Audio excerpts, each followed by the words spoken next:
ពារជីវ៉ាមិនស្ដាយជីវិតទំបីបងខ្សែមរណា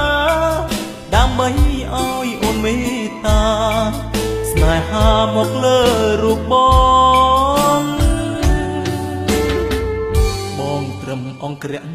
ការពារបេះដូងតាមពិតខ្លួនប្រាណលួនអងប្រគល់ឲ្យប្រុងដទីមិនបានស្នេហ៍បងព្រមថាជន់គ្មានតម្លៃបានត្រឹមអង្គរៈឥតន័យយប់ថ្ងៃការពារស្នេហ៍